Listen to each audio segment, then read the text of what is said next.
Ruth 3వ అధ్యాయము. ఆమె అత్తయైన నయోమి, నా కుమారి, నీకు మేలు కలుగునట్లు నేను నీ కొరకు విశ్రాంతి విచారింపవలసిన దాన్నను కదా. ఎవని పనికత్తెల యొద్ద నీవు ఉంటివో ఆ బోయాజు మనకు బంధువుడు. ఇదిగో ఈ రాత్రి అతడు కళ్ళమున ఎవలు తూర్పారబట్టింపబోవుచున్నాడు. నీవు స్నానము చేసి తైలము రాచుకొని నీ బట్టలు కట్టుకొని ఆ కళ్ళమునకు వెళ్ళుము. అతడు అన్నపానములు పుచ్చుకొనుట చాలించు వరకు నీవు అతనికి మరుగైయుండుము. అతడు పండుకొనిన తర్వాత అతడు పండుకొనిన స్థలమున గుర్తెరిగి లోపలికి పోయి అతని కాళ్ళ మీద నున్న బట్ట తీసి పండుకొనవలెను. నీవు చేయవలసిన దానిని అతడు నీకు తెలియజేయునని ఆమెతో అనగా, ఆమె నీవు సెలవిచ్చినదంతయు చేసేదనని చెప్పి ఆ కళ్ళమునొద్దకు పోయి తన అత్త ఆజ్ఞాపించినదంతయు చేసెను. బోయాజు మనస్సున సంతోషించున్నట్లు అన్నపానములు పుచ్చుకొని లోపలికి పోయి ధాన్యపు కుప్ప యొద్ద పండుకొనినప్పుడు ఆమె మెల్లగా పోయి అతని కాళ్ళ మీదనున్న బట్ట తీసి పండుకొనెను. మధ్యరాత్రి అందు అతడు ఉలికిపడి తిరిగి చూచినప్పుడు ఒక స్త్రీ అతని కాళ్ళ యొద్ద పండుకొని ఉండెను. అతడు నీవెవరవని అడగగా ఆమె, నేను రూతు అని నీ దాసురాలిని.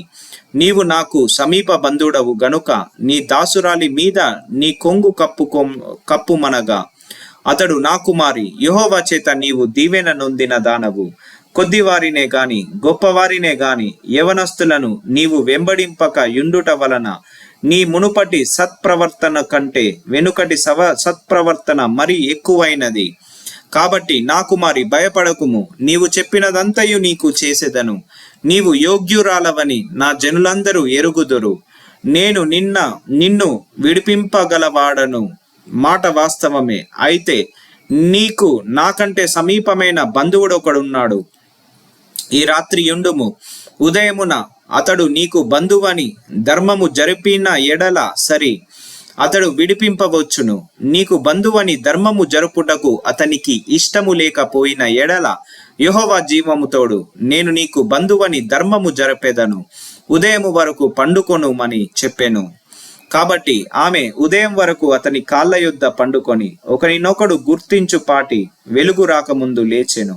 అప్పుడు అతడు ఆ స్త్రీ కళ్ళమునకు వచ్చిన సంగతి తెలియజేయకూడని చెప్పెను. మరియు అతడు, నీవు వేసుకొనిన దుప్పటి తెచ్చి పట్టుకొనమని చెప్పగా ఆమె దాన్ని పట్టెను. అతడు 6 కొలలు యవలను కొలచి ఆమె భుజము మీద నుంచగా ఆమె పురములోనికి వెళ్ళెను.